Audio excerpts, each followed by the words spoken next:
बरसातीपुर में एक गरीब किसान रहता था। नाम था टोनू। कंधे पर गमछा, पैरों में फटी चप्पल, माथे पर धूप की लकीरें और दिल में मेहनत का सागर। टोनू सुबह से शाम तक खेतों में पसीना बहाता, पर मिट्टी भी जैसे अब उसकी मेहनत पर हंसती थी। बारिशें समय पर नहीं आती, बीज महंगे हो गए और फसल कटने के बाद भी दाम नहीं मिलते। उसकी पत्नी बिजली नाम तो जैसे तूफान सा था, पर जिंदगी उतनी शांत और बुझी हुई। वो हर सुबह चूल्हे पर रोटी बनाते हुए सोचती, कब तक ये बेहाली और तंगहाली यूं ही चलेगी। घर की दीवारें झड़ चुकी थी, छप्पर टपकता था, पर उनके बीच फिर भी एक उम्मीद थी, शायद अगला साल कुछ अच्छा होगा। एक दिन गांव में खबर आई कि शहर से एक ठेकेदार जगिया सिंह आ रहा है।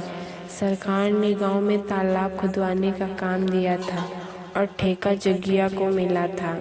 जगिया एक रौबदार आदमी था, जीन्स कमीज में, आंखों पर काला चश्मा और होठों पर शहर वाला ठाठ। जब जगिया पहली बार गांव में आया तो पूरा गांव देखने उमड़ पड़ा। बिजली भी कुएं से पानी भरने निकली थी, तभी उसने उसे देखा। जगिया जी धूल उड़ाती हुई पास से गुजरी और बिजली की साड़ी का पल्लू हवा में उड़ा। पल भर को उसकी आंखें जगिया से टकराईं और वो पल जैसे ठहर गया। अगले दिन काम शुरू हुआ। गांव के मर्द और औरतें मजदूरी करने लगे। टोनू भी अपने कंधे पर फावड़ा लेकर वहां पहुंचा और बिजली भी साथ में काम करने लगी। जगिया हर दिन काम देखने आता और उसकी नज़र अनजाने में बिजली पर ठहर जाती। उसके माथे पर पसीने की बूंदें और चेहरे पर सादगी की चमक। जगिया को कुछ अलग महसूस हुआ। एक दिन दोपहर में जब सब छांव में आराम कर रहे थे, बिजली कुएं से पानी भरने गई। वहीं जगिया भी पहुंच गया। बहुत मेहनत करती हो तुम, जगिया ने मुस्कुरा कर कहा।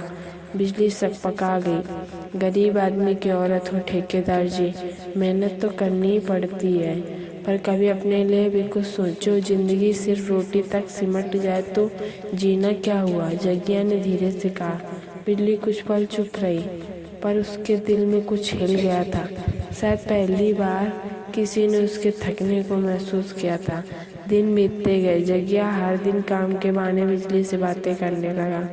कभी पसीना पोंछने के लिए रुमाल देता, कभी कहता धूप बहुत है, थोड़ी देर छांव में बैठ जाओ। बिजली के चेहरे पर अब वो पहले वाली थकान नहीं थी। उसके कपड़ों में हल्का रंग आने लगा, बालों में तेलों की चमक दिखने लगी। टोनू ये सब नोटिस करता, पर गरीब आदमी की तरह चुप रह जाता। उसे लगता बीवी खुश है तो रहने दो, वरना और क्या है हमारे पास। पर गांव की औरतें फुसफुसाने लगी, बिजली तो अब ठेकेदार के रंग में रंग गई है। एक शाम जब सूरज ढल रहा था, बिजली तालाब किनारे अकेले बैठी थी। जगिया वहां आया और पास बैठ गया। तुम्हारे पति अच्छे हैं, पर उन्होंने कभी तुम्हारी आंखों में देखा नहीं होगा, जगिया ने कहा। बिजली ने हल्की मुस्कान दी। गरीबी में प्यार की जगह नहीं ठेकेदार जी।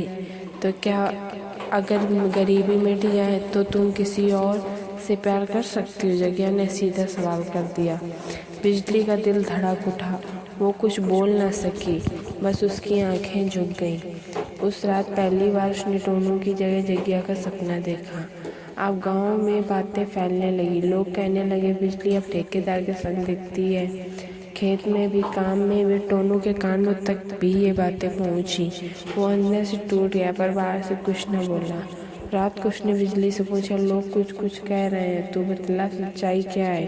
बिजली ने आंसू भरकर कहा, टोनू तू ही तो जानता है मैं कितनी थक चुकी हूँ इस जिंदगी से। और फिर चुप हो गई। उसकी चुप्पी जवाब थी। जगिया ने बिजली से कहा, मैं तुम्हें शहर ले चलूँगा, नया घर दूंगा, कपड़े गहने सब कुछ, बस मेरे साथ चलो। बिजली ने डरते डरते कहा, टोनू का क्या होगा। दूसरा पार्ट 2 देखने के लिए मेरे चैनल को सब्सक्राइब और लाइक करें।